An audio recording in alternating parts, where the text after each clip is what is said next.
waves sway. 4 a.m.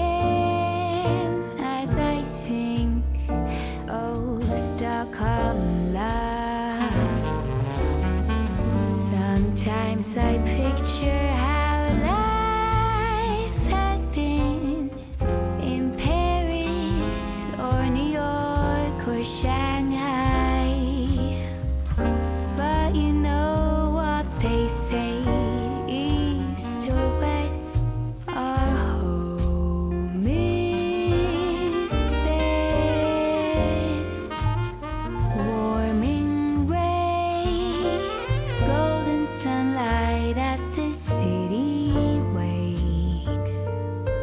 Oh, my love for you will never fade away. 5 a.m. as I sing, oh, Stockholm love.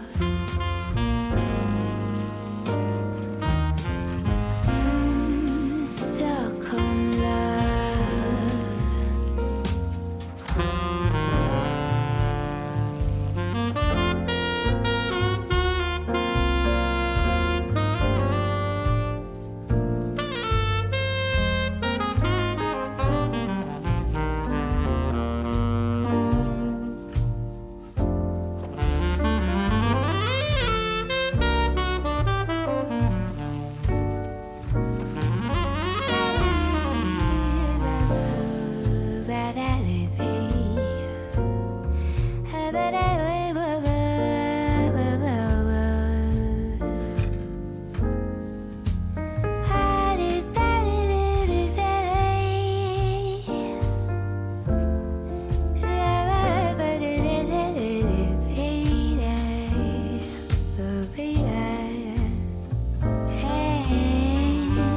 Sometimes I picture how life had been in Paris or New York or Shanghai.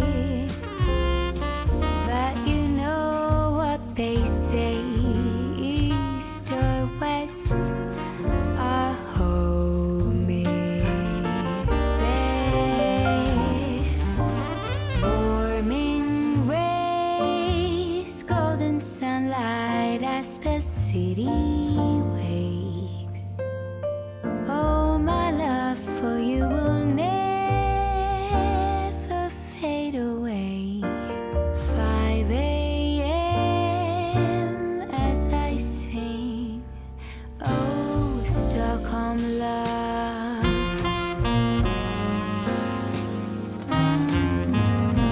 Stockholm love.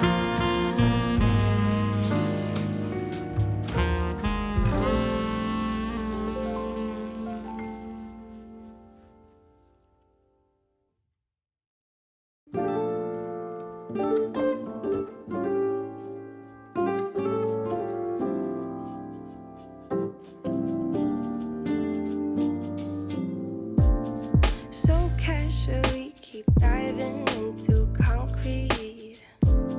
So bittersweet.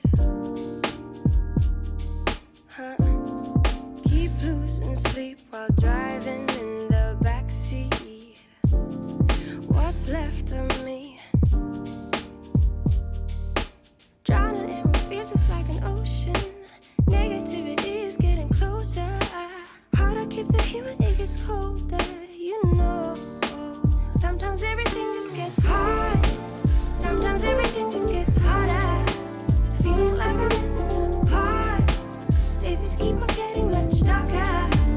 Even when I'm down in the low, I remember what you were saying. Sometimes all you need is a spark. Maybe just a better kind of bitter. Lose gravity, I'm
say you need a timeout, think you mean a buyout, cause it's pretty clear you're on your way out.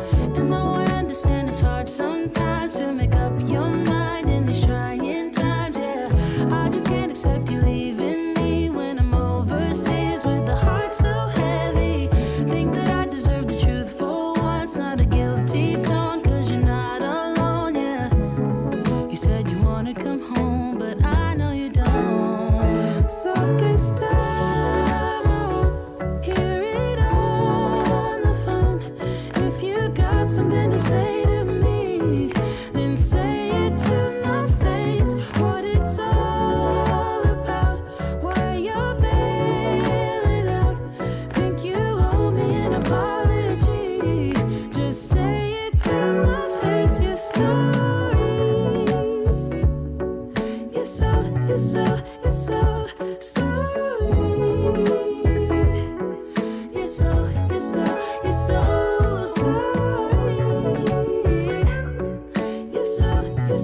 You're so sorry. Say it to my face. You're sorry. And I quit my job for you, even quit some friends for you, cause you couldn't stand it, me all independent, so you had to have me for yourself. That was when I trusted you, when I could add up 2 and 2, when you promised we'd be together, you, me, forever. Now there's nothing left to lose. And though I understand it's hard sometimes to make up your mind in these trying times, yeah, I just can't accept you leaving me when I'm overseas with the heart so heavy. Think that I deserve the truth for once, not a guilty tone, cause you're not alone, yeah. You said you wanna come home, but I know you don't. So this time I won't hear it on the phone. If you got something to say to me, then say it to my face. What it's all about, why you're bailing out. Think you owe me an apology. Just say it to my face. You're sorry. You're so sorry. You're so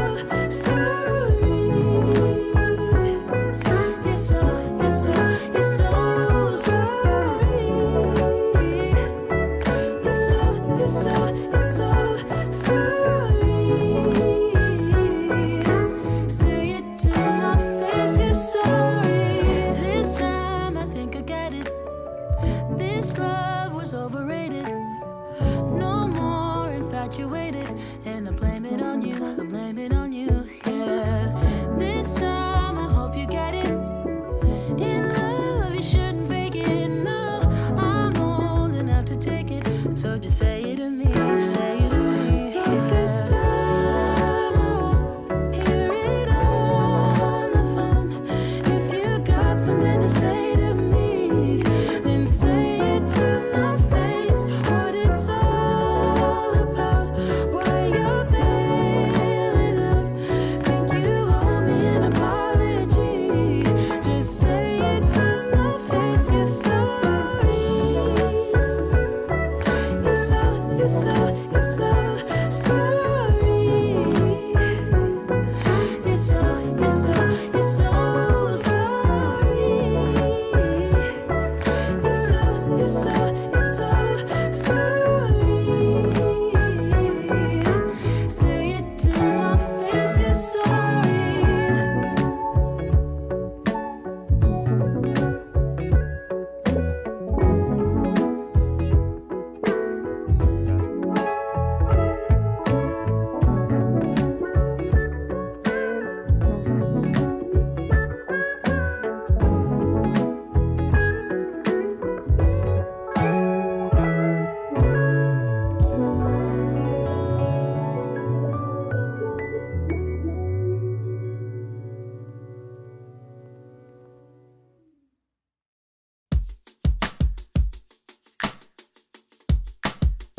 guys, what is going on? What is going on? And it's Friday. I'm a little dressed down, a little, just I just thought, it's the day after Thanksgiving. It's Black Friday. I just figured, we just might, just take a second and, just unwind a little bit. And so what I want to do is I want to have a conversation. And first and foremost, I just want to say I do love to be suited and booted. I have no problem with it. But you know what I mean? But I feel like this was just a chill stream, and we'll be back to business as usual tomorrow. But I want to have a conversation because honestly, the title of the stream is kind of the pre-genesis, I guess, of my channel. It's not where my channel started, but it's where my channel got its momentum. And it's something that I constantly say throughout my content. It's something that I constantly stand on, and that's that I believe that Black culture is trash. So before we get into that, and before we get into the meat of it, and just so you know, we're going to try an open panel. I'm going to try an open panel and see how that goes.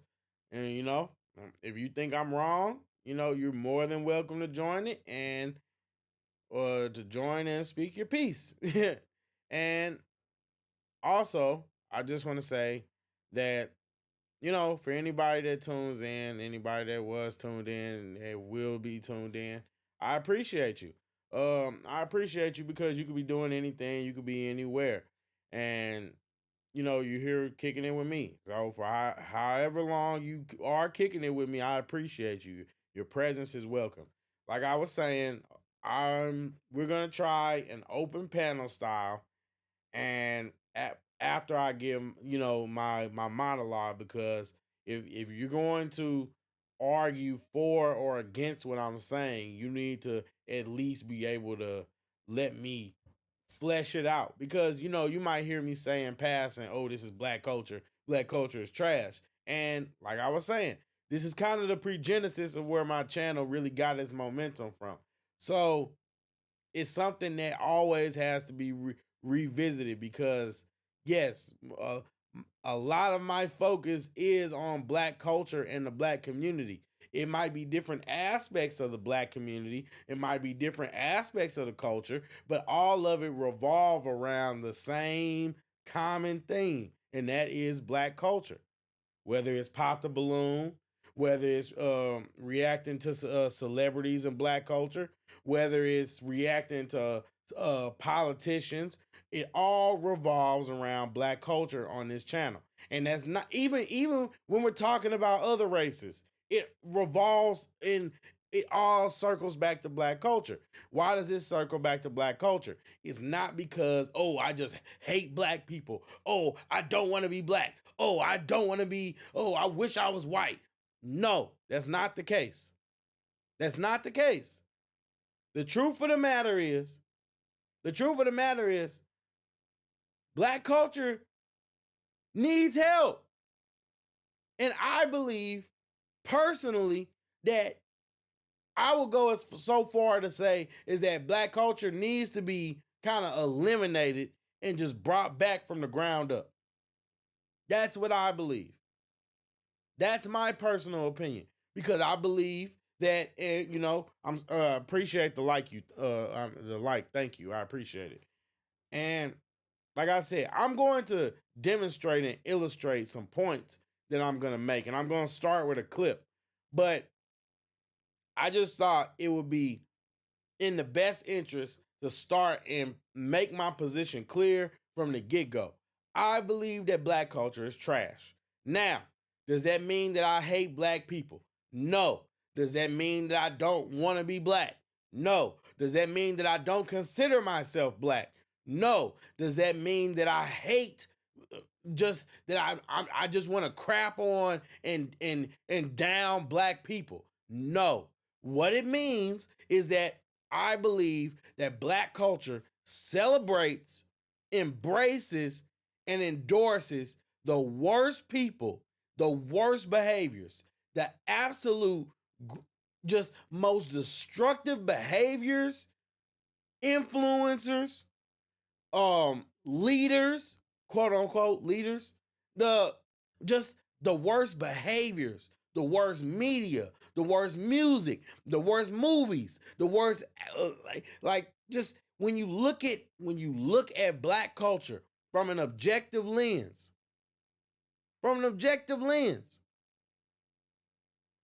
you cannot deny that in general, most of it is destructive.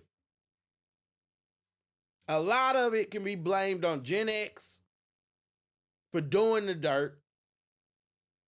I personally put a little bit of the blame on the boomers because they set the foundation for a lot of the stuff that Gen X would do. You know what I mean? And when you look at these different, just the culture in itself, there's an issue. But guys, I'm gonna be right back because I forgot my coffee and this is not gonna work without that. Yeah, sorry.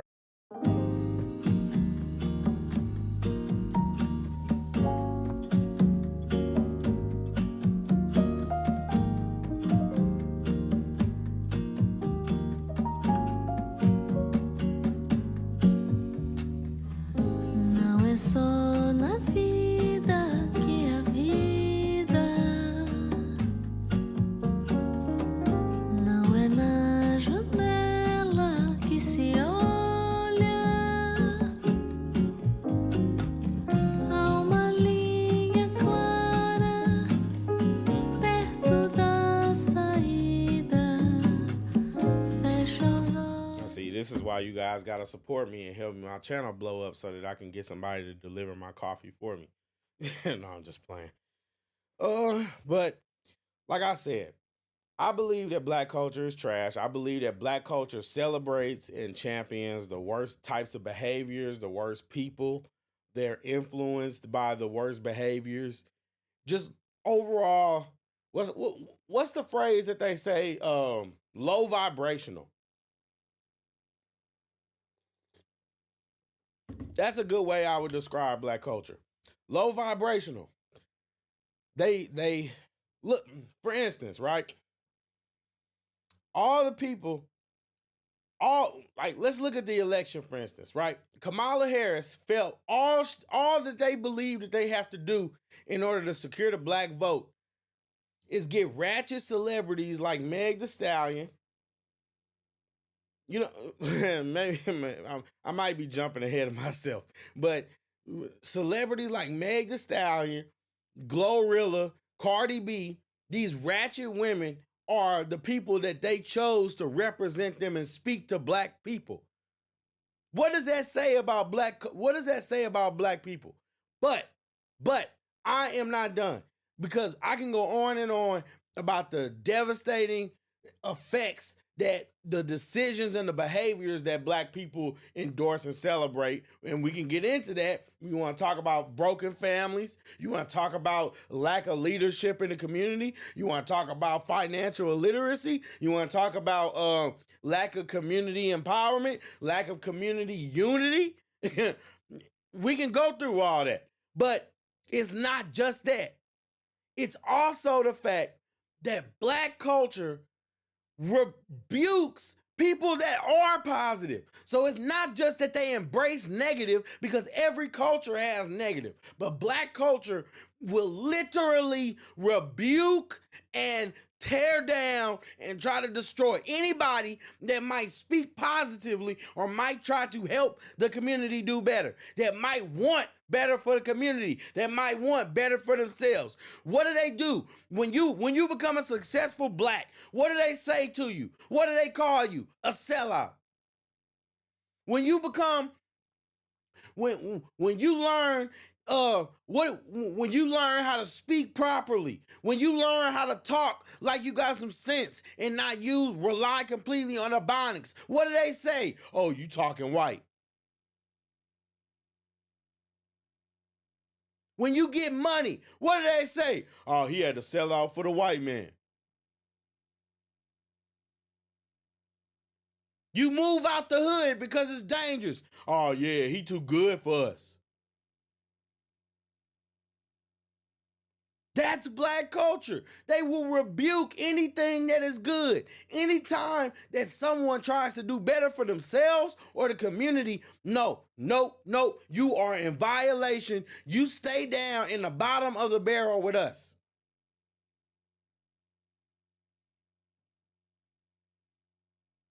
This is what you have to deal with.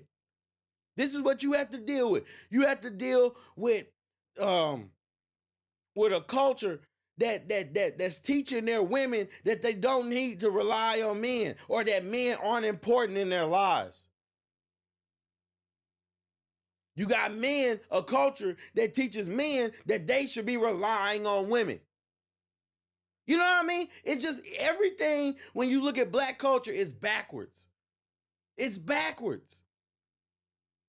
You got you have women thinking that they can raise families and fill voids of a father, or men, and you have men thinking just look, let's not look, like I said, we can go down the list. We can go all the way down the list. But at the end of the day, that is my position. My position is black culture celebrates and champions the worst behaviors, and not just champions the worst behaviors, but they they rebuke and they go against, they fight against, and they tear down anything or anybody that might want to do good for itself. At the end of the day, what we're looking at is a culture that is fighting you for the right to destroy itself.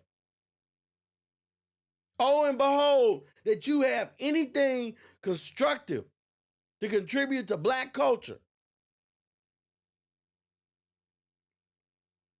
Now, I know there are people that'll say, oh, this is not true. It's not true. And it's just, you have to understand. Hey, what's going on, Mrs. Brett? Appreciate you. Appreciate you for stopping through. But I need you guys to understand what I'm saying, because what is it that people always say? They always say, well, in my generation, or when we were doing this, when we were young, when we were doing this, and I get that, right? I completely 100% understand and get that at one time black culture had substance. But let's be honest and think in perspective. Right now,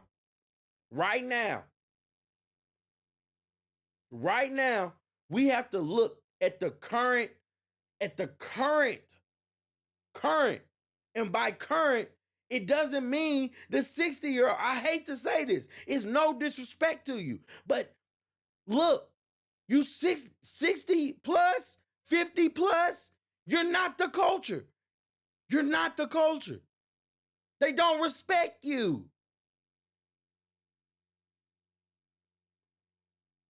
Now, should the elders be a beacon? Should the elders be who we're looking to? Yes, 100%.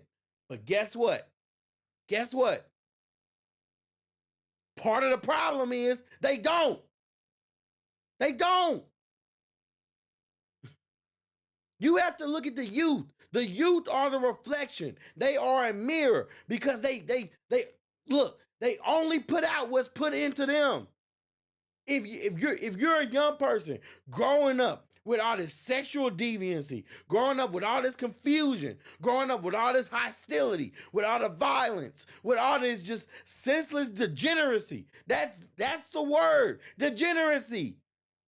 The senseless degeneracy. You're going to grow up to be a degenerate. I hate to say it. Maybe you can rise above. Maybe.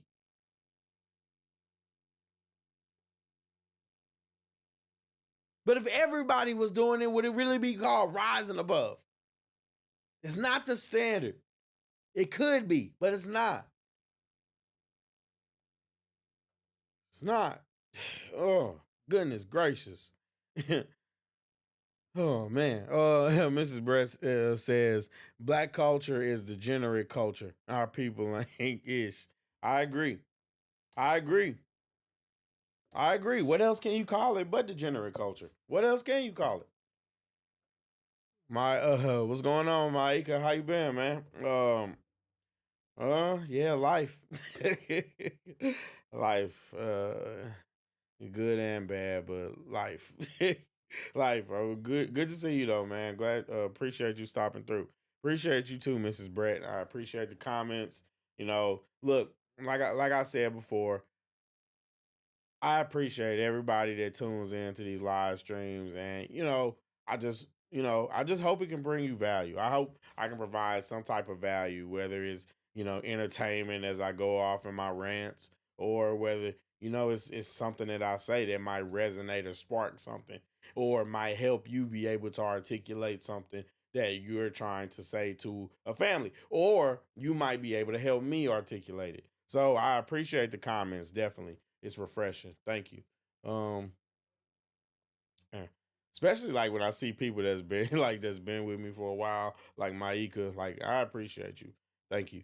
Um, but yeah, so black culture, black culture. That is the thesis. That is the axiom that I am laying down. That black culture it's self destructive. It embraces this negative, destructive, degenerate behavior. And not just that, it champions the worst people. It takes its influence from the worst people, drug dealers, degenerate entertainers. I mean, look, think about it. Think about it. You don't never hear anybody saying, "Oh, I want to be like that lawyer. Oh, I want to be like that doctor." You don't.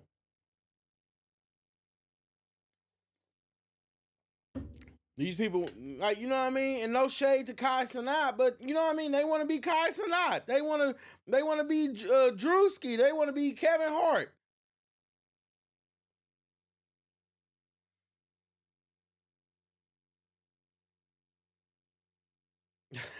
I'm just saying, when you think about that, where's the desire to be like, you know what I mean? Like, wouldn't you want to be like a black Tony Stark? Wouldn't you want to be like, you know what I mean, the black Elon Musk? Wouldn't you want to be like the black, you know what I mean? I'm just saying, like, think about it in perspective. Maybe I'm a hypocrite, cause maybe I want to be like the not home, like the not gay black Tom Ford. So I mean, you know what I mean? Maybe I'm a hypocrite, but that's just, I'm just saying. It's like, think about it. Think about it. What like, why is the culture influenced by what it's influenced by? Maika says the problem is some of the people have not only been went astray, but also might have lost the desire to be led due to their inhumanity. I think that that's a big problem. You're absolutely right. A lot of people, you can't teach people. Like, people, they always say, I remember somebody commented on one of my videos, and they said, "Well, why don't you teach the Pookie?" And the problem is, like you said, they don't you can't teach somebody something that doesn't want to be taught. So Pookie doesn't want to be taught. Pookie ain't trying to hear about a better way, a new way to think. Some people, more than some people would like to admit, do not like to, they don't want to hear it. They just want to do what's been working for them, or what they think has been working for them, or all they know. And all they know is just all they know. They don't know anything else. They don't know anything else. So it's like, how can you help them? How can you help them? I mean, honestly, how can you help them? You can want to, you could try to, you can speak to these people, but I've seen people been pouring into them and speaking all their life, and it just never clicked. It was never gonna click. That's And it's sad to say. It's sad to say, but yeah, but we finna get into this video. I appreciate your comments, Maika. Before I go more into my rants and before I drop the link, um, I'm going to yeah, we're gonna we're gonna lighten the mood a little bit by laughing a little bit at Angela Rye crying some more, and that's that's just me. Can I get one more like, just one more like, please, for the algorithm, please, just one more like, one more like. We're gonna go ahead and get into it though. Um, uh, let's get into it. Bring folks to a certain place, and then all of a sudden, like, oh, okay, you got this because I can't take this kind of stuff right now. That there's Thank you. I appreciate it. Thank you. an obligatory component to this, but I'd love to hear what's been moving through your mind, Arai. I'm very emotional. I think that I feel the obligation. This is the Premium Garmin Duffel 45 liter by Half Day. It's a transforming 2-in-1 travel duffel bag for long weekends. Why am I playing this clip? I'm not just playing this clip just to laugh. That freeze frame was perfect. I should make that the thumbnail. But I'm not just playing this clip because, oh, she's upset, right? Because I need you guys to understand that this is what I'm talking about. When I say that the people, if any of you guys remember, there was a time where I was going real hard on Fannie Willis. And yeah, that time might be back soon. But I was going real hard on Fannie Willis. And the reason why I was going hard on Fannie Willis is because these black women who are supposed to be the black women that little girls, nieces, daughters, sisters, women in general are supposed to be able to look up to. But I need you to understand that Angela Rye is black culture. I need you to understand that. That's how these woke people, that's how serious they take it. Angela Rye is woke culture. So I need you to pay attention to how these people feel about people that think independently, about people who aren't influenced by the go along, get along gang. I feel Look at it. frustrated. Leftist tears. I love them. I love them. I love those leftist tears. I love it. I love those leftist tears. Honestly, with myself, because I spent so much time over the last couple of weeks just focusing on the half that I hate right now. The half that I hate. Need you to understand what this woman just basically said. She hates you because of your political alignment. She hates you because of who you voted for. Like the half of the country that I despise. She despises you. I need you to really think about these words that are being used. Hate. The definition of hate: feel intense or passionate dislike for someone. Because you voted for somebody. Despise. Feel contempt or deep repugnance. Guys, all because of who you voted for. And I'm frustrated about that because you don't get understanding through frustration and hate. Why is it that serious? That's what I want to know. You're that mad about Kamala losing, you're that mad that you guys couldn't finesse your way and you couldn't finesse a black one, quote unquote, black woman into the White House. Not even black. Let's just be real. And I think that what I like feel guilty about is knowing that there's an obligation to a whole other half, you know, of the country, and feeling like there has to be a conversation, you know. I think you guys know I'm fiercely competitive over all kinds of ridiculous things.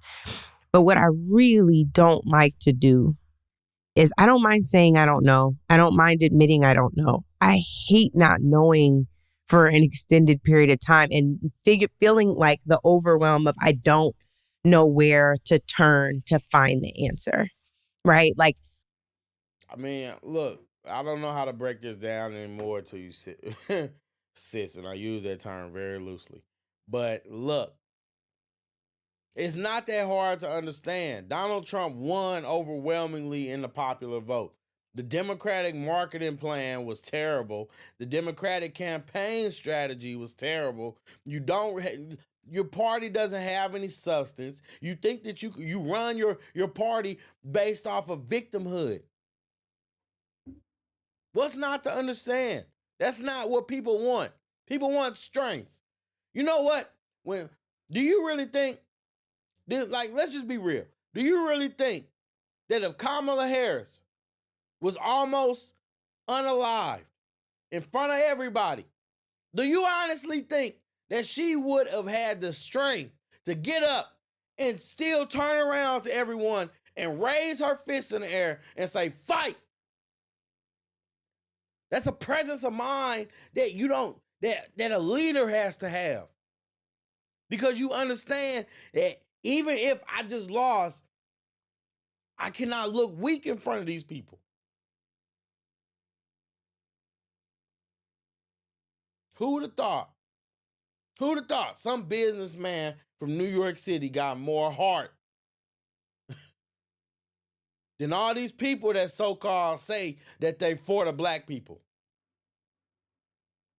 I don't even know if at this point people will be honest about their reasons for voting for the other side.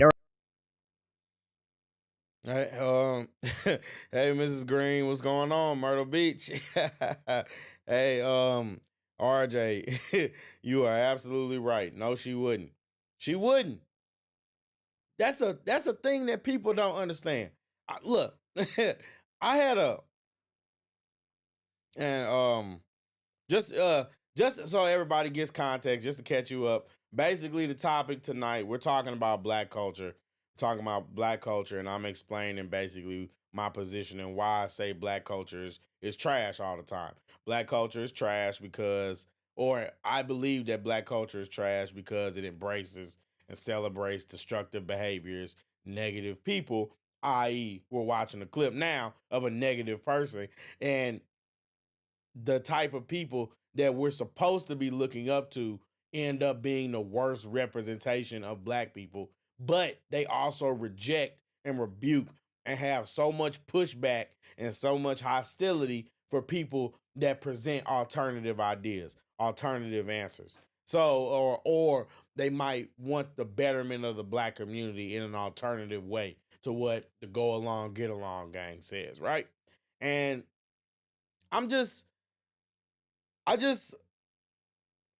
want to use an example because what I just said is important.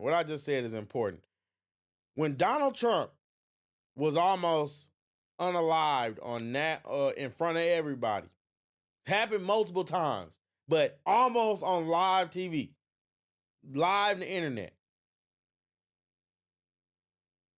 Donald Trump had the forethought, the mind, that as this is happening to say, even though, because let's just be real, he probably was pissing himself behind the bravado.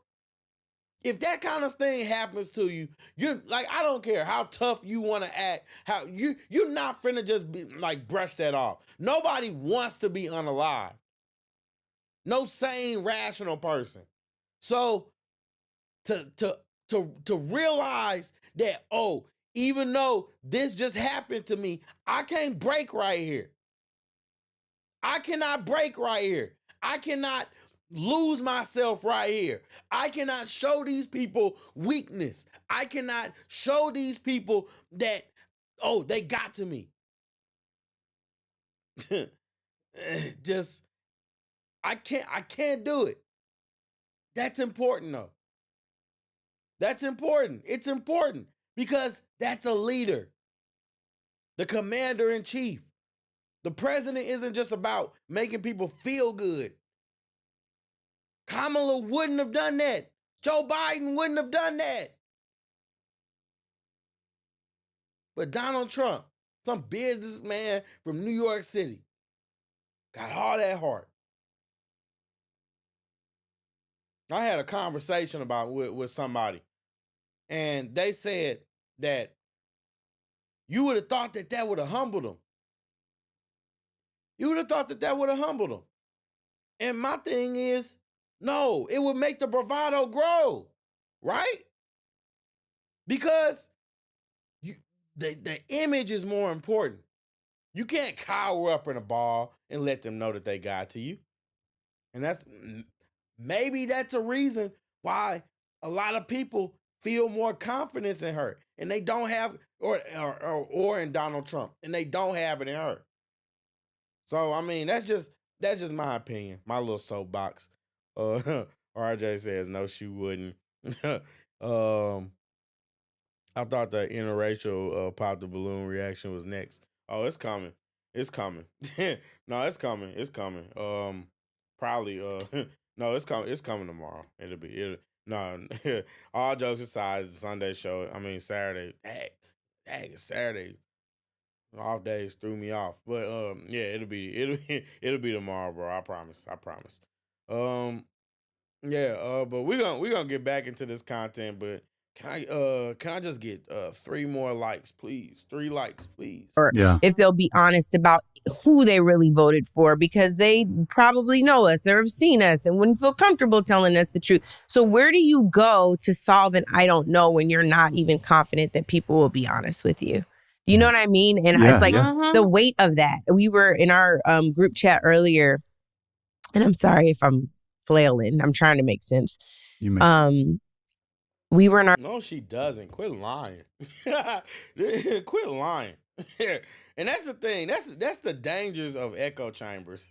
Because, like, quit lying. If I'm ever getting up here and I'm not making sense, or I'm wrong, let me know. Please let me know.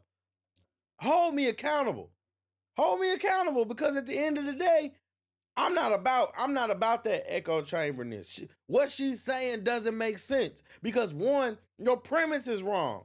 You're basing all your feelings of negativity, and you have hatred for people based off of who they voted for. And she's not special. She's not special. It's nothing unique about that. It's nothing unique about the hatred that she feels for people that voted a particular way. And that's the truth. It's a lot of people like her. A lot. And that's what's scary. People always love to talk about, a certain German group, or they love to talk about a certain attempted dictator. You know what I mean? You people are some of the most when you really look at the left and really examine what they do, they are some of the most authoritarian type people. They want you to believe and embrace everything they do. Everything they do. They are the scary ones. They're the scary ones. Can I get 2 more likes, our group please? 2 more likes chat for the earlier. algorithm, please. And by the way, group chats are now triggering to me because I feel like, when are we just another echo chamber where we're in our own bubble? Because now we're all getting off Twitter, because now Twitter is going to be the hellscape. And now who are we going to talk to beyond our bubbles? Because we all think At least similar, maybe not the same, but similar. Mhm. Anyway, I digress. Well, they are having like a little exodus off Twitter. I saw who was it? Don Lemon or somebody like that deleted his account. It's like, bro, nobody cares. That's on you. Why wouldn't you just do what everybody else does? Go get on the internet, make money, talk about it. Why don't the left want to talk? Mhm. My point is, we were in a group chat earlier, and there's this conversation about if the Rainbow Coalition essentially is a thing. Like, are we going to all be able to come together as people of color and do the damn thing? And Yeah. the conversation was like, no, I don't think it's a thing. And I can't lose that hope. Like, if we lose that hope,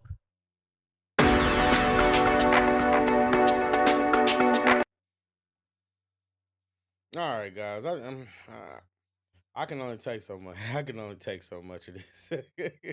I can only take so much of this. But anyway, so you get the point. You get the point. What I'm trying to say is that Black culture just, for some reason, because think about it. Think about who they put up, who they celebrate, the leaders. You really, if you really want to get into the nitty gritty of this thing, like some of this stuff, that I look at the people that people support on this very platform. The Hebrew Israelites tried to check me because of a video or statements I made about their Bishop Nathaniel, when in reality, Bishop Nathaniel will allegedly, I'll say that, allegedly contributed to the incarceration, the unjustified incarceration, and the covering of evidence and the hiding of evidence, basically, for this young man that kept him from being alive. But now he's leading a bunch of black people talking about what's your nationality. Make that make sense. Make that make sense. One of the reasons why I stopped going back and forth with them, it was taking too much time. Could have got ugly. It could have really got ugly, because at the end of the day, look up what are them Power Rangers call themselves? The Black Hebrew Israelites. Look at them. Just take a second in your free time and look them up on the Anti-Defamation League. And look up some of the just complete degeneracy that they are.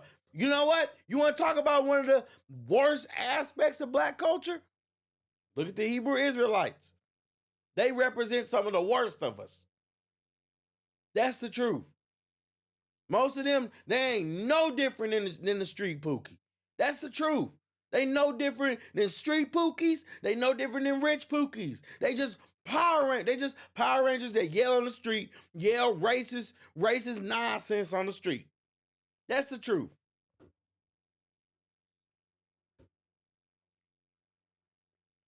That's the truth, man. At the end of the day, that's just how I feel about it. You know what I mean? But what we're going to do is I'm gonna go ahead and see how this works. Hopefully, we are going to drop the link, and if you want to come up and you got any pushback or you want to give your opinion, then you are welcome to join. You are welcome to join the show. But yeah, like I said, my position on black culture is this. It's really simple. I believe that black culture is trash because you celebrate and you champion the worst types of people. You celebrate, you champion the worst types of people. And let me just say that, do I believe that there's hope for black culture? Yes, I believe that there's hope by culture, but there's only conditional hope. The only hope is that people have to divest from black culture, separate themselves from black culture, and then create something new. Because sometimes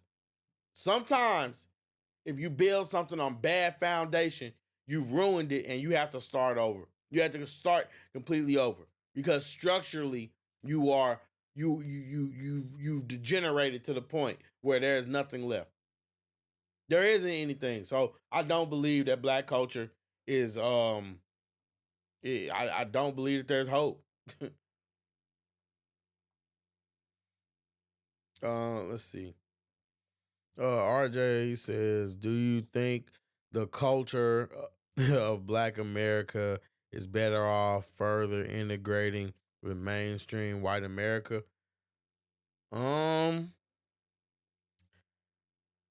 honestly,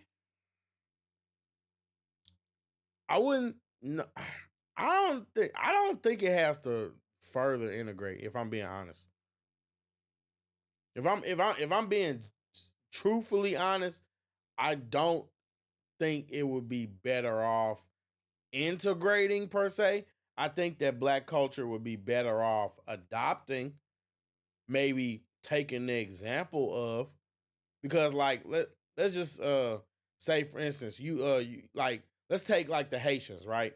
Or even like Africans that come over here. All these different immigrants, they come over here and they still keep their culture. Well, I guess maybe.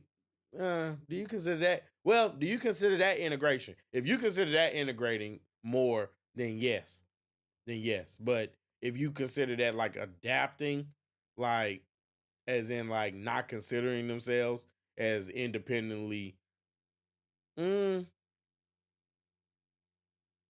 mm, would you consider that integrating? That's a good question.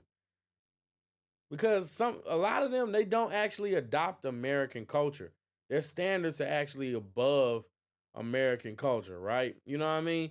They don't just like let's just be honest. Like I mean, American culture is like a promiscuous culture. They promote promiscuity, and that's not just a black thing; it's a white thing too, and it's an American thing. And if we say that, when they come over, they don't promote that. So it's like they're not fully integrated, but then you could say that they are more integrated than we are, if they make sense.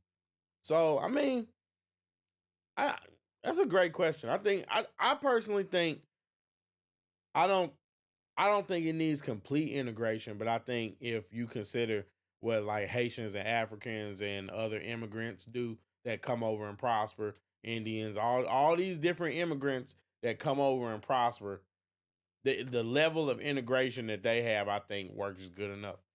But at the same time, at the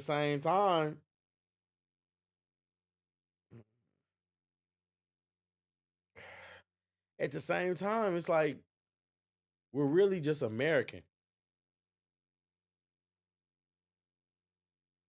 You know what I mean? We're really just American. So if we were American, that would get rid of a lot of problems. Yeah. So I mean, yeah. Mm, yeah, I see a lot of sides to that. That's why that's why I always appreciate when you come through.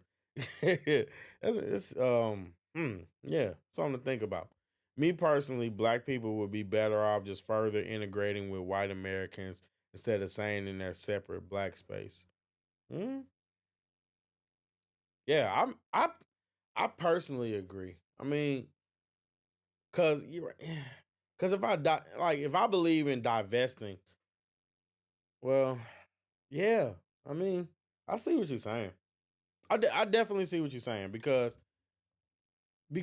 yeah. I mean, if everybody were just more focused on being an American and just get rid of that race out of the equation and stop the whole that level of racial separation, I do think it would be the better interest of blacks in the long run. Maybe not the way they would want it to be. You know what I mean? But I think it would be better in the long run. I think it would be better for everybody, honestly. Yeah, some people might remember I did a video of what if that interracial that interracial relationships might actually end racism because think about it, right? If you have an interracial relationship, and if everybody's interracial relationships, then everybody's gonna be mixed with everybody, and therefore you can no longer use race as a way to separate or segregate yourselves. So I mean, on a certain hand, I do believe that f- integration just in general, because I think I think we're past the days. Yeah, I think we're past the days where there where genetic. I think, yeah, I think humanity is kind of, we're at the level where if we wanted to go into that phase where race no longer was an equation because everybody was just mixed, then we probably would go quickly into classism, and it probably would get like social status, class, all those types of things. But one could argue that that might be better. One could argue that that might be better. And guys, this is what I'm talking about when I say that I love when people, like, I love that people have been around for a while. Like RJ has been around for a while. And like, I appreciate you, bro, because yeah, I made that video a long time ago. But yeah, that's what I believe. I believe, and I'm not just saying like, oh, I'm just strictly anti or strictly anti-black love, or I think that people shouldn't be with who they are race. I personally believe that people should be with who makes them happy. You know what I mean? I believe that if you are a black man and you meet a woman in Thailand, and she can make you feel the way, you know what I'm saying, the way that you want a woman to make you feel, and she is an asset, not a liability, just, you know what I mean, and she brings value to your life for whatever that may be. I'm not gonna tell you what that should be, but you know what I mean. I think that if you find a white woman, if you find a green woman, if you find a purple woman, like, it shouldn't matter, because at the end of the day, if you're happy, you happy. If you're happy, you happy. So I think that people should really, really, really consider that. Like, really consider that, because one of the other aspects of black culture, and I'm glad you said that, RJ, because this is another thing that you notice in black culture. What do? Whenever you see a black man with a white woman, what do? Oh, he can't handle black women. That just goes to show you. Like, you see how this all ties together? I just showed you a video of a woman who was basically saying that she hates you because of your political alignments, right? There are women that will hate you. Men, look, shout out to Dr. Umar. Umar Johnson. There are people that will hate you, despise you, because you date outside of your race. Black culture hates and shuns people who want better. Why do black men date outside their race? Because they aren't getting what they wanted. They met somebody that they liked. And I'm just saying, it's just, I just do not believe that we should be supporting a culture that is so quick to turn on the people that don't agree with the go along to get along game. That's just how I feel.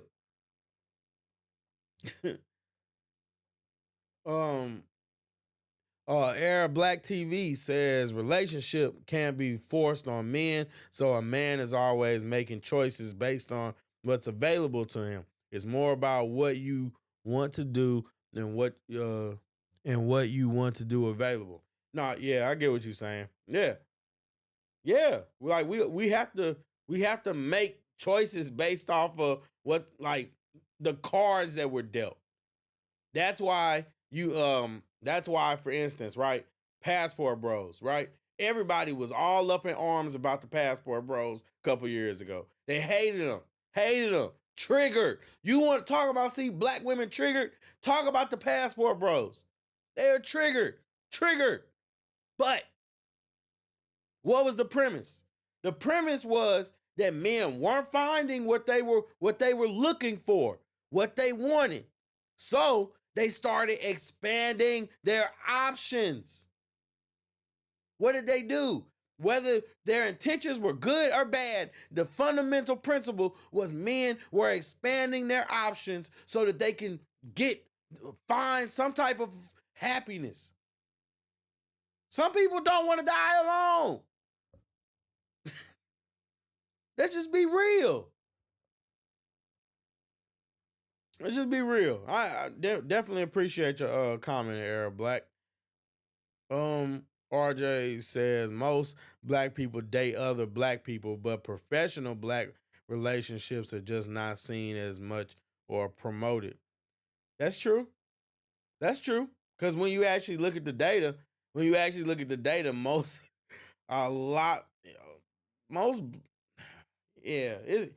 it gets kind of a lot of what people be saying is true. It's not that whole nonsense about every time a man gets successful, he dates white or something like that.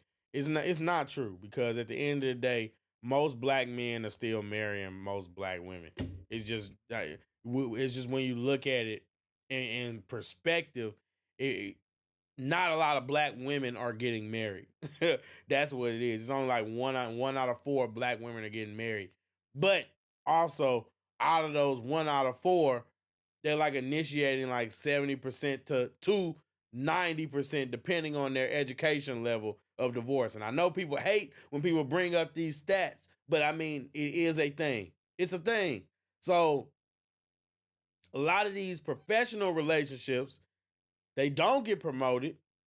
Successful relationships don't get promoted. But what they do is they focus on that one time that somebody's with a white chick, or that one time that somebody date, or they don't focus on the fact of why the person is dating outside their race. I believe that you should find the most feminine woman, no matter what race she is. If you guys can click and it can work for you, look, who am I to say that you shouldn't date outside your race? But black culture will. Right? Black culture will hate you. Oh, you're a traitor. Oh, you turned your back on the culture. It's crazy, guys. It's crazy.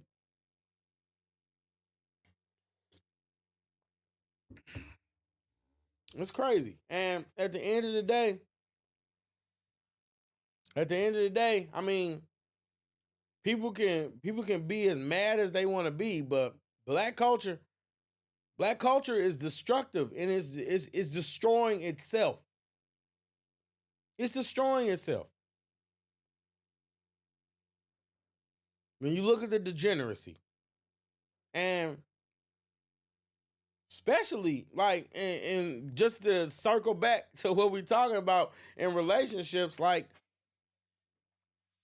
what are we talking? What do we look at every time we see these balloon pop shows? Every time we see these pop the balloon and find love shows. I mean, yeah, they're good shows, they're entertaining, but what are they? They're a glimpse into the degeneracy that is relationships in the black community. When you watch shows like that, you understand why people have so much trouble finding good partners. You understand why people are having all these children and then not being able to sustain families with the people that they're procreating with.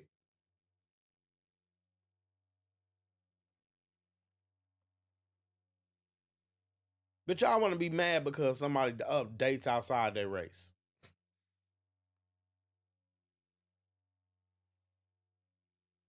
Y'all don't promote happy couples. Y'all don't. And then if there is something, if there is something where somebody is in a happily married couple, you don't see them talking about Savannah James. They don't promote Savannah James, but let Savannah James divorce LeBron James, and I bet you she'll be over every single shade room, every single media takeout. Why is that? Because black culture doesn't support happiness. They don't support black stable families.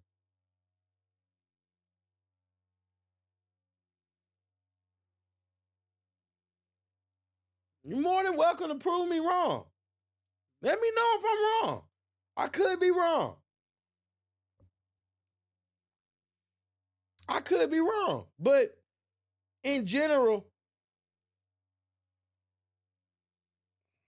I don't think I am. I really don't. I don't think I am. I think that when you look at what, it's just, it's just sad. It's sad.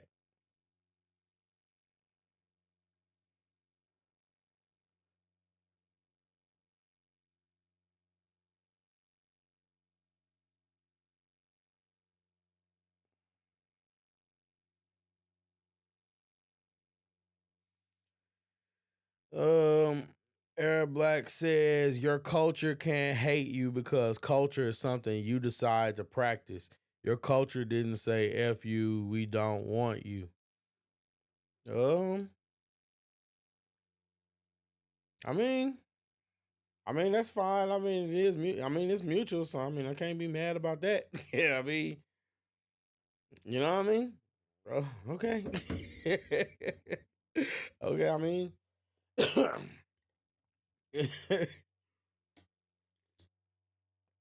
look, I mean the thing about that is, I mean, why would I want to be wanted by something that I feel like is trash anyway? You know what I mean? If I feel like black culture is trash, then I don't want you to want me. Like, that's what people be like, okay, like, they were like, oh man, you lost your black card.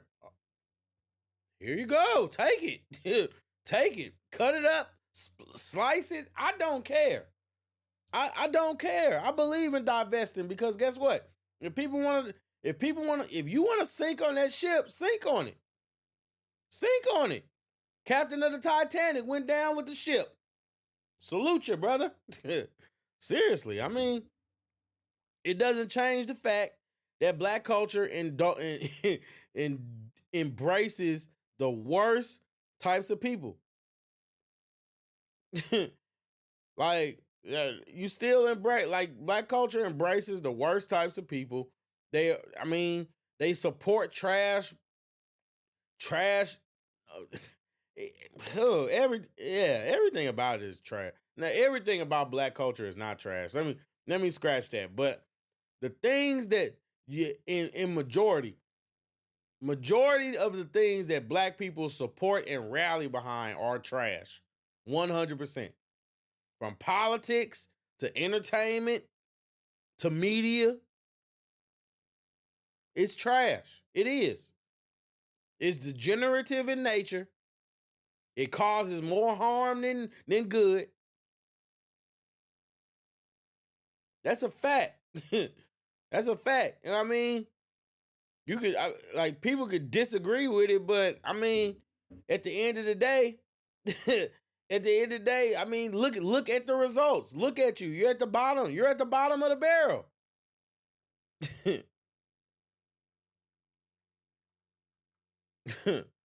I mean, that's all I'm saying. Black culture is at the bottom of the barrel. It's trash. What's going on, Tiffany? Shout out to you. Another person always coming through supporting. Appreciate you. I appreciate you. Thank you. Arab Black says, what square are you standing on? What square are you standing on as your own man? My point is you can only add to your culture. The culture you decide to practice. If not, then you are destroying your culture and then should love you. No, I think that you're allowed to speak. I think that you're allowed to speak on what you disagree with the culture.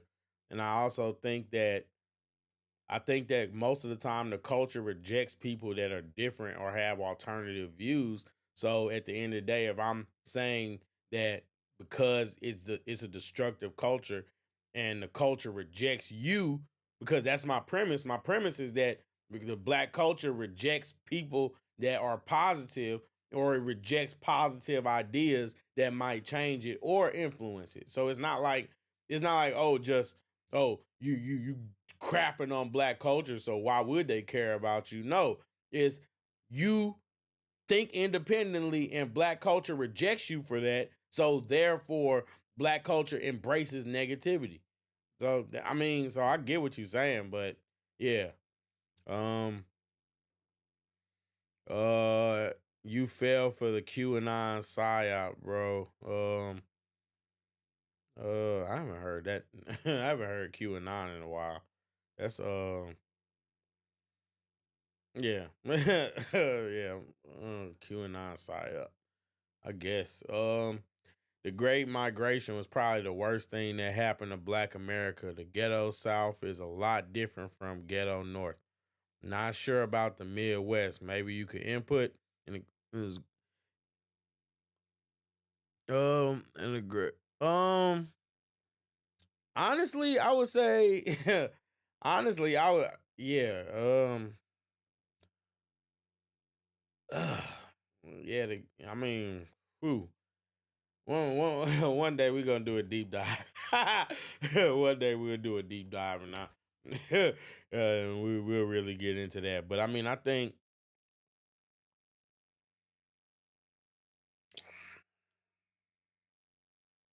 mm, yeah, yeah, that's a lot, because honestly, when you are looking at the ghettos, I yeah, yeah, that's a multi-layer answer, because we kind of different out here. It's kind of like weird, if that makes sense. But yeah, I no, I get what you're saying though. The Great Migration was good initially, but also destroyed the community in the long run. Yeah, I mean, um, yeah. RJ, why you don't never call in? Why you don't never call in? You be dropping these gems. You be dropping all these gems, and then share your knowledge with the people. No, I'm just playing. Um, but yeah, I think um, hold on.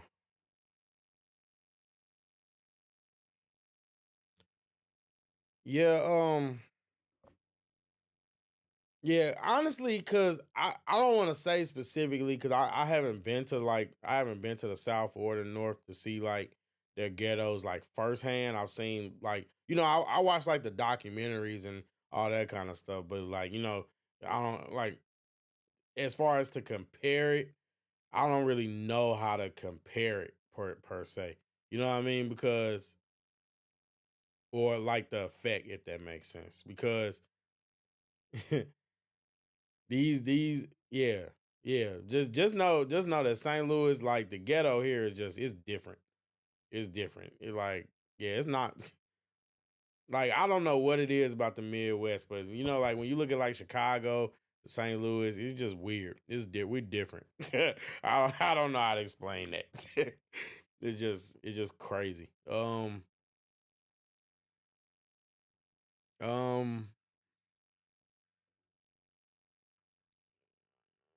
Oh, Ammo says that assassination attempt was fake and staged, all part of QAnon side. Oh my god. Oh my god. Here come the conspiracy theorists. That's ridiculous. That's ridiculous. Okay, look, let's just be honest. For all the people that really believe that you could fake something, do you know how hard it is to calculate wind rotation? How much, like,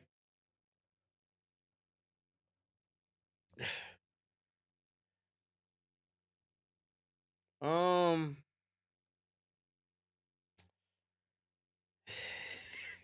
it's just so stupid. No offense, but do you know how difficult it is to actually fake an assassination attempt?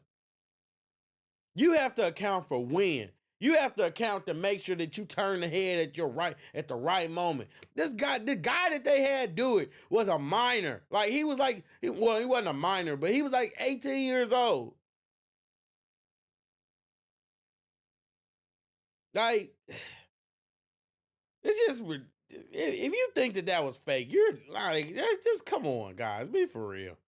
The very fact that you even believe that QAnon is still a thing is, I mean, that just says all I need to say in the first place. But yeah, I only say that because I'm from the South, moved up north. Oh, yeah, that makes sense. I can kind of tell, RJ, you got that Southern hospitality about you. I feel it. I'll call in one of them days where the time is right. How different is St. Louis ghetto to East St. Louis ghetto? I can't tell you. I look at them like you remember in Lion King, remember how Lion King, they told you when Mufasa took Simba up on Pride Rock and he told him, he said, everything that the light touches is our kingdom. And then he said, but what about over there? And then he told him, he said, and that's the elephant, that's the outline, the Outlands. He said, you must never go there. And that's how I look at East St. Louis, because yeah, it ain't nothing over there but strip clubs. You know what I mean? But yeah. Strip clubs and whores.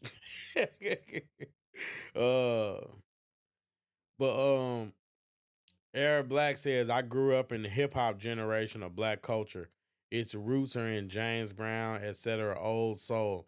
That's my culture. No, nobody what anyone else practices. I have something within my own culture that I claim. Yeah, and like I said, I respect that. I mean, but you that just means that you're a divester. Then that's just isn't that just a clever way of just saying you're a divester and you do your own thing? Because at the end of the day, like I said, I mean, what we're talking about, we're not talking about Black culture in general. We're talking about modern Black culture, and the modern Black culture is influenced by the youth, not just the youth, but the people that are actually shaping the world now. So really, in reality, that's Gen X down, and really Gen X is on their way out.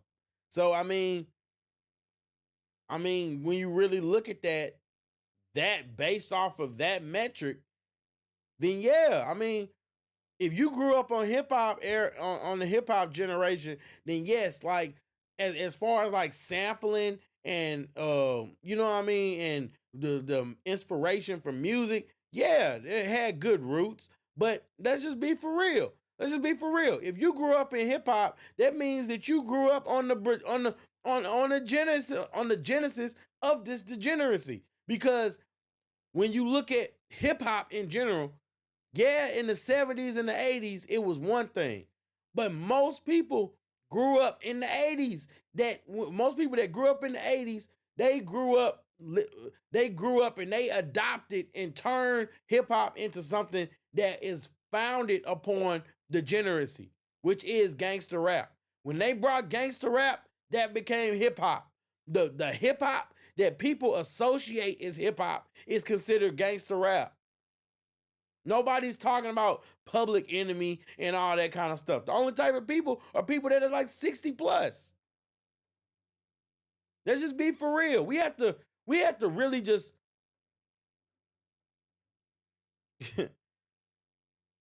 we have to really think about what it is that the real perspective of things. That's my point. Like, nobody is when people are talking about hip hop, nobody's talking about LL Cool J. Nobody's talking about Big Daddy Kane. Nobody's talking about all these types of people. They're talking about the gangster rap, the Black culture rap, the hip hop, like the Tupacs, the NWAs, the Ice Cubes. That is the music that influenced everybody from the current The current workforce society. That's the truth. The millennials, Gen X, on down. And you are right. You are right, RJ. Gangster rap was better back then. It had more substance, but the truth of the matter is, yeah, it was more about storytelling and less about promoting degeneracy and a lifestyle, right? And I get that. Now, by the time of trap music where now we promoting being drug dealers. You know, it went from telling stories in the hood, and then it went to promoting a lifestyle of the hood. Then it went to promoting being a dope dealer. Then it went to promoting doing real criminal activity, like with that current drill music that we got now.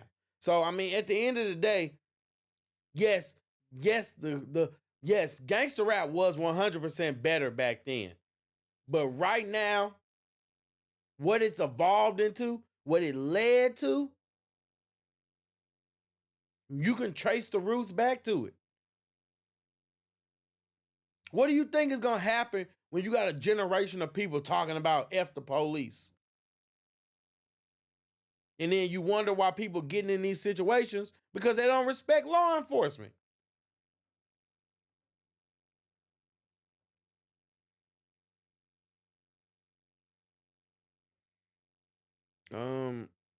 Hold on. I actually, RJ says, I actually like our Ice Cube, but he tells real good logical stories. Plus, he's very insightful as far as life and business goes. I agree. I like Ice Cube. I agree. I don't mind his music at all. I mean, I definitely think it's dated, but you know, when I'm in that mood for old school, I think Ice Cube does deliver quality music, but not just that. But not just that. It's just still. I mean, yeah, I think that Ice Cube is one of the people, and you know they gave him a lot of that slack for that platinum plan and all that stuff, and that stuff where he was trying to meet with Trump, and I wasn't a fan of the pushback that he got because it made me respect him more because now I know that you're actually about the people and not just some paid off minion like a lot of these other celebrity influencers who claim they got a voice. Uh, I don't want to mispronounce that. So Ked says, while those guys were excellent rappers, there still needs to be an honest conversation about the damage that was done. I agree. I 100% agree. I 100% agree because at the end of the day, look, hip hop changed a lot of people's lives, but the things that they promoted, the influence that music had, it's the damage was irreparable to the black community. That's the truth. It's irreparable because these people that grew up now, that are millennials now, they grew up without a person, like, you know what I mean? Like, you grew up without family members. You grew up with doped out family members. You grew out with criminal family members because of the influence of music. And it's weird. Let's just be real. Because it's not just the music. It isn't just the music. Because for some reason, a big consumer of some of this degenerate music is people outside of the black culture and the black community, but yet and still they don't go out and act like degenerates. For some reason, black people are the only ones that are so stupid that they go out and do it. Oh, I'm just being real. Oh, this is my life.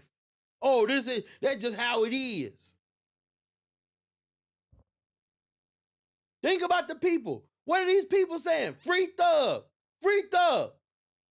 domestic terrorists. Bring back King Von. All these people engaging in this degenerate behavior. These people that are literal monsters.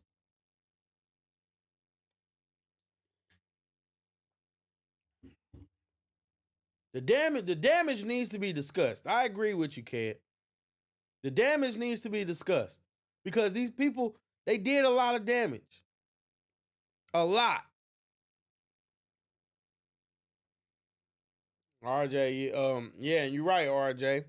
He's actually married and he's loyal to it and he's proud of it. He's not just married to it and he's trying to hide it either, like a lot of these people.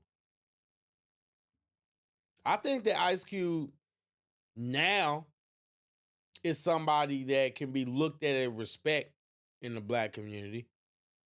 I'm not saying that he's a leader, you know what I mean, but he's somebody that can be looked at as with respect. That's a fact. That's fair.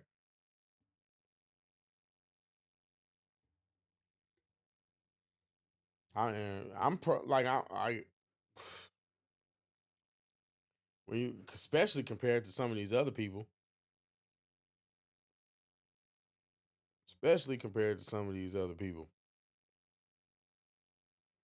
it's just, you know what I mean? Guys, it's a lot. It's a lot. It's a lot that this culture puts on people to deal with. You know what I mean? It's a lot.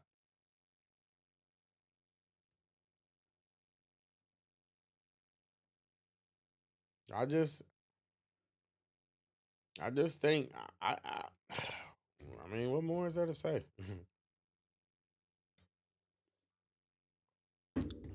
Well, I know what more there is to say.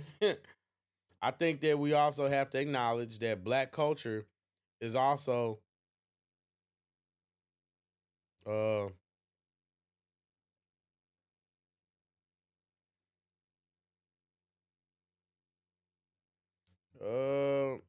Kez says, what era did you think hip hop was at its best?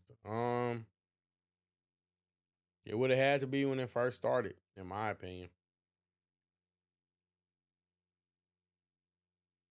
I see, because I can't, like, I would be biased. And say that I think that the Kendrick J. Cole era has been great for hip hop.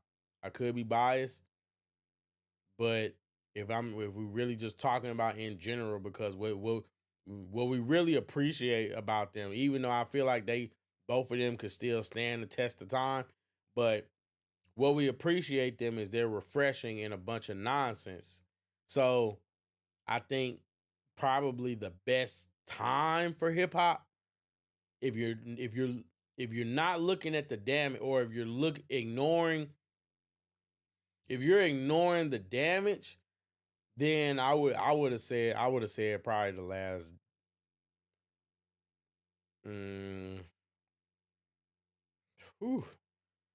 you can't ignore the damage, because if you say the 90s, then that's literally where all the worst types of music came from. Then if you say the 2010s, then I mean, it has some good points, but that's where a lot of this trap music and a lot of that really took off. So I mean, honestly, I would have to say, if we're taking into account the damage that was done and the influence on the culture, I would have to say that the best, or when hip hop was at its best, like when it wasn't getting people killed, or you know what I mean.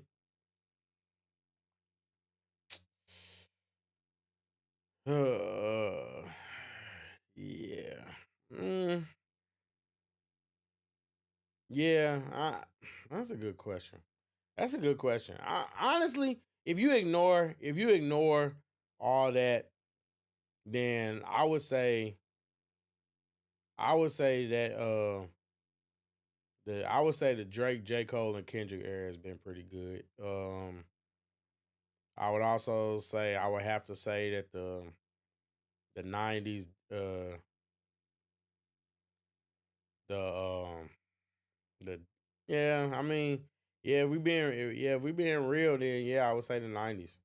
I would say yeah, golden era. Just I would just say the golden era. You got, I mean, but mm, nah, this shouldn't take me so long. I'm sorry. I'm trying to think. I'm trying to think. But honestly, my personal my personal opinion, I'm gonna say the Kendrick, J. Cole, and Drake era. I'm gonna say that that's been the best for hip hop. Yeah, that's when hip hop was at its best. They kind of raised the bar a little bit while still giving nod and still paying homage to the old school. So I think it was balanced. Balanced, yeah. Yeah. Shout out to Tiff. She always coming through showing love. Appreciate her so much. Hope you're doing well too. Says the Lou is literally perfectly black and black white split. It sounds like it's a perfect place to live and raise a black family in a diverse setting. Like I'm sure there's enough black professionals there. Um, one would think. Yeah, just yeah. I mean, nah. There's a reason why a lot of people that moved or that grew up in St. Louis want to leave. So I mean, you're right, but it's some areas that are better than others. It's some that are really bad, some that are really good. Mm, is it a necessarily good place to raise kids? It would just depend on like if you're wealthy, if you're wealthy and you can keep your kids out in the wealthier areas away from away from the public schools and away from the normal people, then yeah, it's a great place to raise kids. Yeah, you know. But yeah, not in any of the ghetto parts, and now a lot of the suburbs are really not much different than what most people would consider inner city, like inner city hoods.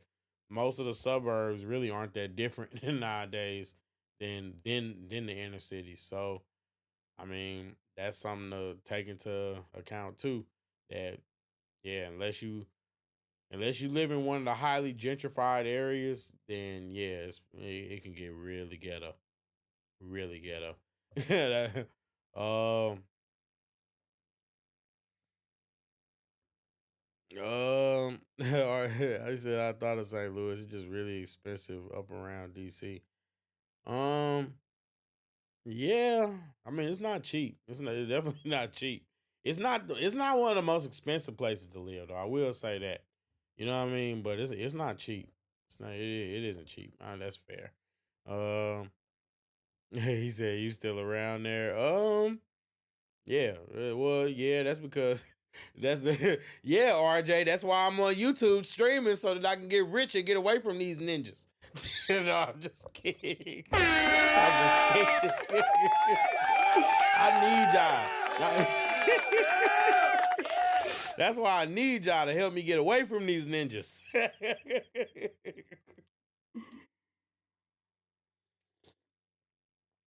Ugh. Laughing but serious. I mean, yeah, for real though. That's what I'm trying. But but yeah, I mean, yeah, not because I want to be, not because I want to be, but I'm telling you, soon as I get my come up though, oh boy, I'm out. I'm not.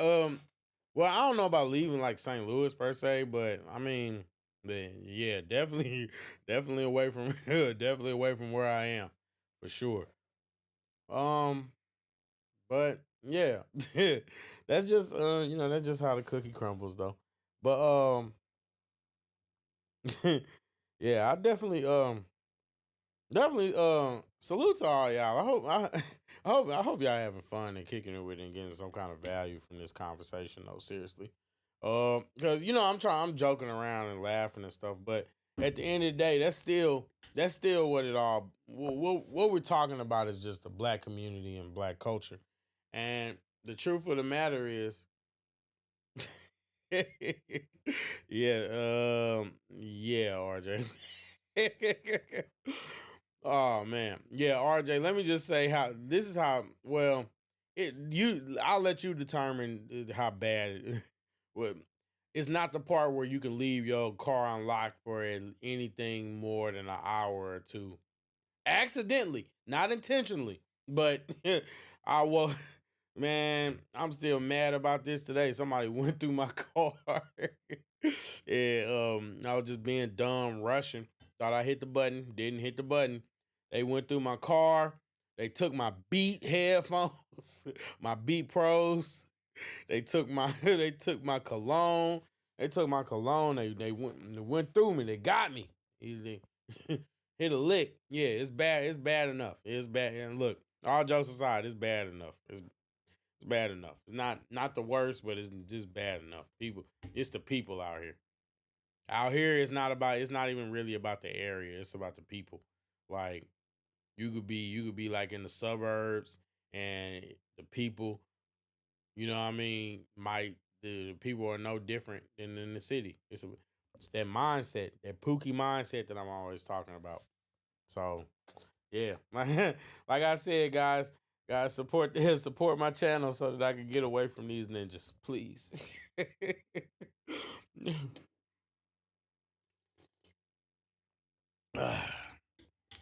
But yeah, so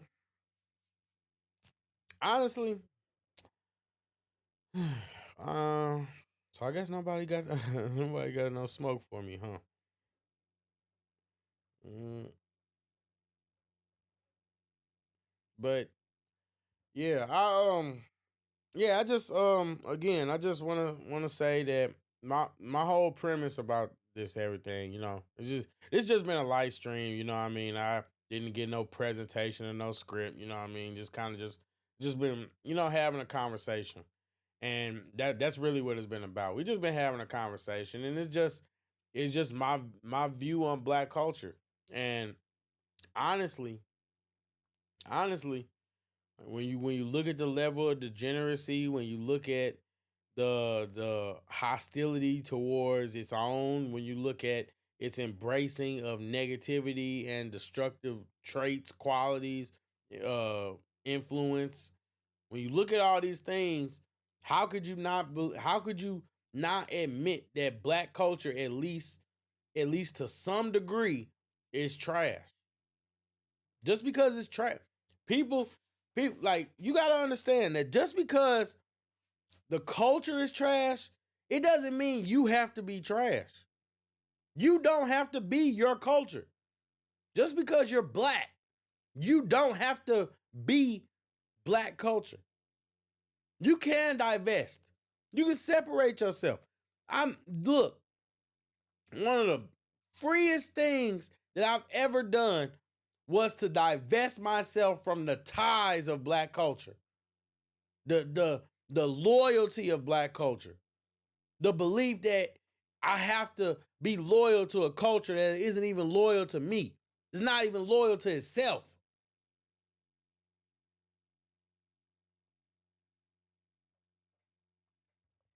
That's the truth.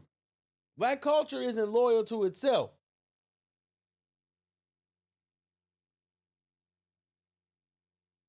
You vote based off of identity politics and then wonder why nobody ever does anything for you. You cry victim and complain about where you are in life.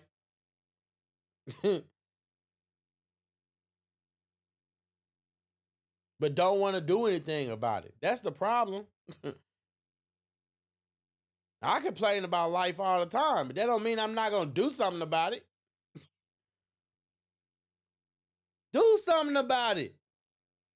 And that's the problem. Y'all would rather sit up and listen to Angela Rye crying because her candidate didn't win, instead of focusing on how you can win and prosper in spite of the election, regardless of whether your candidate won or not. I ain't lose an ounce of sleep over the election. Nor did I lose any when he lost last time. I voted for Donald Trump last time. How you think that felt? To see those people literally doing everything in their power, conspiring to basically steal the election from this man. And look it up. I'm not talking hyperbole. They stole the election. Now, we can debate on what you define as stealing, but it wasn't a fair fight. It was not a fair fight.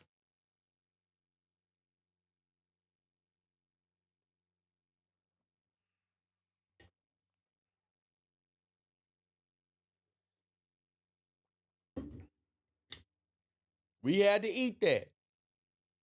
You ain't see no conservatives getting on TV crying.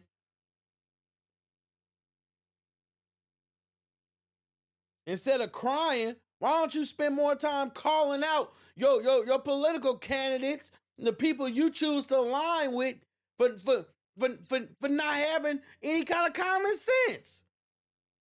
Meg Thee Stallion, Cardi B. Yeah, Glow. Yeah, no. No. Guess what? The world said no. Now you got this woman, educated black woman, beautiful educated black woman. Can't take that away from her. Angela Rye, who's getting on her platform talking about she hates half of the country because they didn't vote for who she wanted to vote for.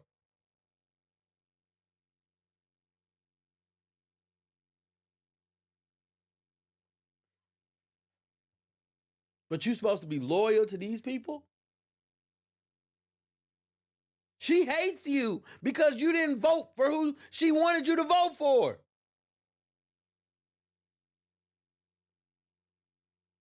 That's black culture.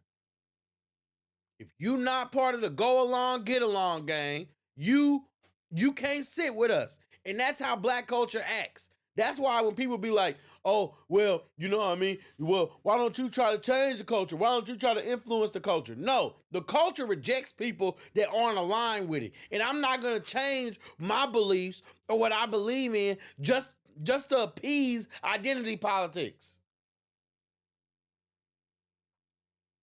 Nope, absolutely not.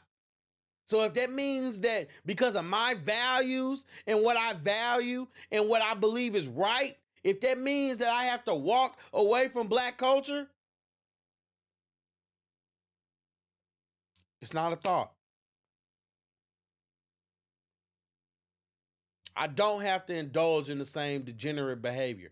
I don't have to bring myself down to their level. I don't have to change the way I talk. I don't have to change the way I dress. I don't have to sit there and agree to support people I don't support. And I don't have to mince my words about it just to appease your sensitive feelings.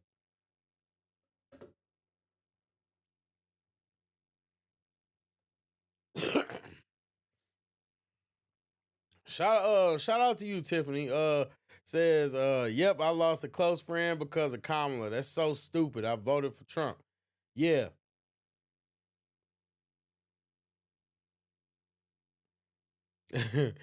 Yeah, that's messed up. That's messed up. I'm not laughing at you. I'm laughing at RJ. What he said is funny. Yeah, it's stupid. It's stupid. People will literally stop being your friend because you vote in alignment with what you believe in. So, like, when did it become that serious? Like, are we really in the age like where, you remember Romeo and Juliet, where the two families, they were so hostile, and one of them flicked their nose or their ear at the other person, it would be a sword duel in the middle of the streets. Is that where we're gonna end up? How else do you expect it when you have a influential black woman sitting there talking about she hates half the country? Nobody wants to talk about how she's basically incentivizing violence. Let's just be honest. It can lead to violence. Donald Trump is being prosecuted for less. For less.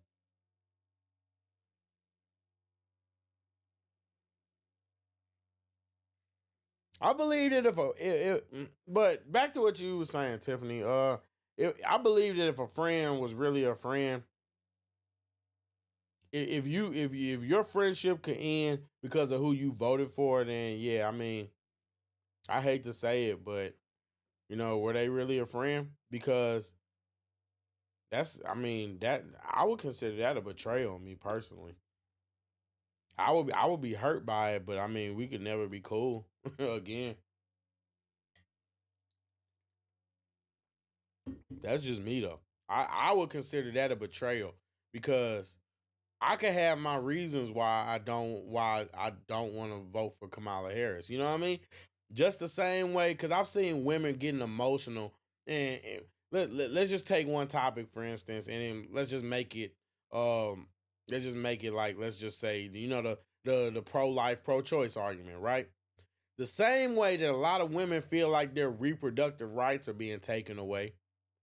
What if, by that same token, there's a woman who wants to have kids and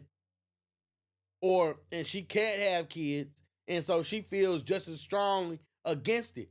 Or since the left loves to use extreme examples, what if a woman, or since only women can have opinions on this, what if a woman was born but was almost not?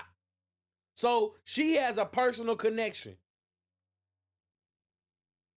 You have the right to criticize her for that? Everybody has a reason for voting for what they believe in. What if because of certain laws in a particular state, that woman is now alive to be able to vote?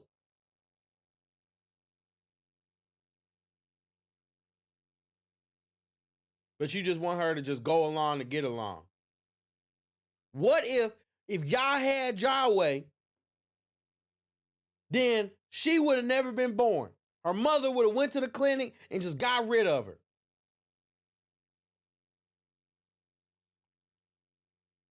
People don't think about that. Everybody has a reason and a right to vote for what they want to believe in.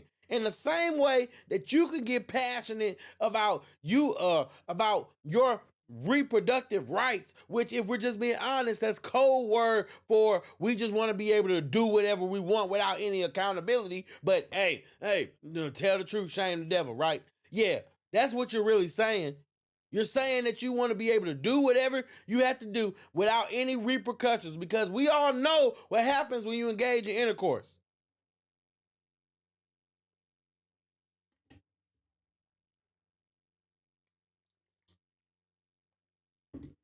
People are just, people are funny. I mean, you so mad that you don't want to be, that you don't even, if we're real friends and you don't want to be my friend anymore, you know how childish that is? Oh, I don't want to be your friend anymore. It's just crazy. All because I voted for somebody that you don't agree with. That's crazy. I'm sorry that happened to you, but I just don't think. I don't think that was a real friend. I think it may have been a blessing in disguise. It may not feel like it, but it's just the truth. RJ says, I assume the white side of St. Louis is like when Haitians go to the DR.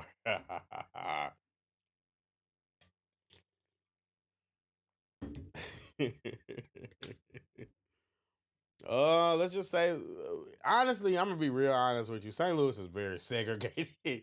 There are places where you better not go, and then there are some places that are very diverse, and then there are some places where certain people know not to go, and you know that, it's just, yeah. Yeah. I mean, I'm gonna have to do a breakdown one day of just how complicated it is, because this is an interesting city. But that's funny though. That's funny. Tiffany, big facts. Right. Yeah, shout out to you. I appreciate you guys for the comments. Like I said, you guys showing love, and I appreciate that. Well, I got y'all on.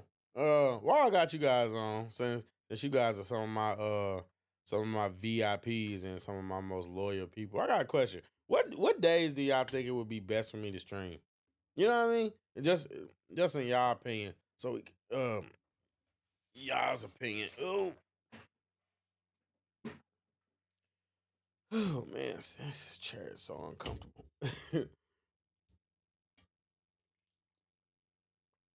Because I was thinking I'm trying to stick to the Mondays, Mondays, Wednesdays, and Fridays with, optionals, with optionals on, Saturday and Sundays, throwing those in for fun, but like more structured shows Mondays, Wednesdays, and Fridays.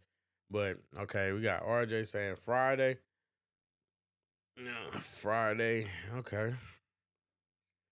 Yeah, cause that's the thing, cause I want y'all, I want you guys to input too, and cause it's not just about me. You guys are you guys are dope. We got Mondays, Fridays. Yeah, and just so you know, it doesn't mean I'm only gonna stream that one day. I'm try to do it at least 3 times a week, at least. At least we gonna buckle down a little bit. I'm gonna take this a lot more serious. Um, but okay, so that Mondays and Fridays. Thank you, I appreciate that. Not doing that. Doing that. Thank you. Oh man, but yeah, I'm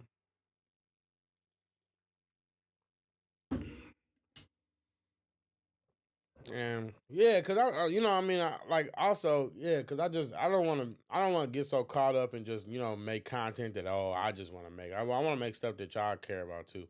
You know what I mean? So I just I want to I'm trying to diversify, but at the same time I don't want to lose y'all too at the same time. So that's what I'm trying to balance. I'm trying to because people always, no, it's just always problems, and people try to act like, oh, you never say anything good about the black community. So I'm trying to give solutions while having the actual conversations. Then I'm trying to start doing like panels and that type of thing too, because I feel like I feel like having conversations and just seeing me yell at the camera. I feel like y'all can only take so much of that. But I just want to emphasize that I appreciate you guys, because you know what I mean. That's what I'm trying to do. I'm trying to provide value. So excuse me, but yeah, I definitely appreciate you guys. I mean, I think you guys are dope. Um, yeah, and I mean, I'll probably go more into more into this topic as we go on, and probably start breaking this topic down more again, like how I used to.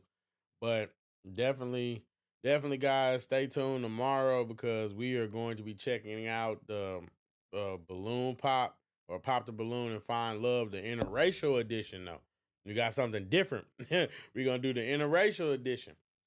But also stay tuned, because I'm gonna start trying to incorporate some actual interviews, like actually interviewing people, people that are in the field, people that are doing things, constructive, and also people that might have opinions similar, or different. So if you're watching and you would be interested in coming up on the channel, just definitely let me know. I'm easy. Easy to reach. Easy to reach. You can find me at jredunfiltered.com. Jredunfiltered. Or you can check out the website, down in the description, jred.com. Or, since it's Black Friday, if you want to check out my book, you can too. And, basically I put together this book because a lot of people wear suits, right? A lot of people wear suits. Well, not a lot of people as much as they used to, but a significant amount of people wear suits, but not everybody knows how to wear suits the right way.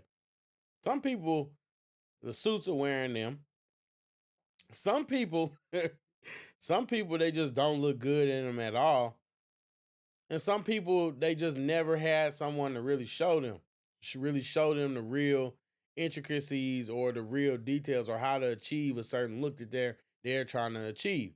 Like me, for instance, when I wear my suits, I know that I'm trying to look like I when I envision myself in my head, I say, okay, we're taking a little bit of Harvey Specter and we're taking a little bit of James Bond. You know, there's a little bit of Kevin Samuel. There's a little bit of this. There's a little bit of these people's style that I like and that I gravitate towards. And it's intentional. You know what I mean? It's intentional. And I believe that I want to help other people do that too. So that's why I came up with the book, to basically give you a introduction into the world of suits. So you don't have to go through the long process like I did, you know.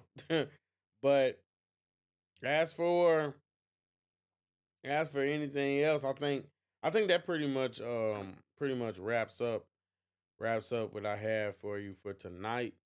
Since nobody was calling in, but yeah, I definitely enjoyed the stream. Like I said, we're gonna get back to talking more in depth about Black culture, because that's, I mean, yeah, can't stray too far from your roots, and I'm not ignorant of that. So basically, like I said, we're gonna wrap this up. I appreciate everybody for tuning in. I appreciate you. You got any type of value from this? If anything I said resonated with you, let me know in the chat. Let me know in the comment section.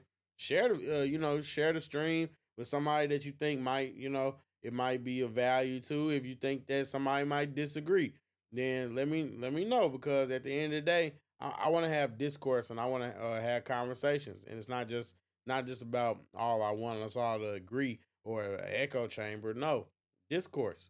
So yeah, with that being said, I'm J Red Unfiltered. I appreciate you, and I am signing out.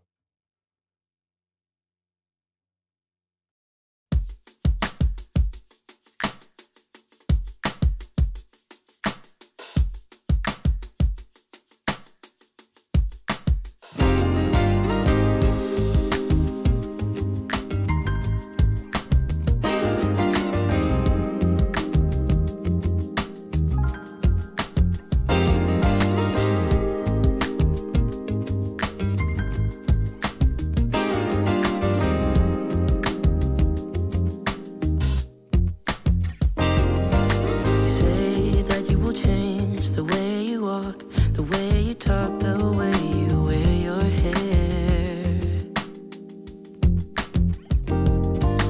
Change the way you dress, the way you kiss, everything, 'cause you are scared that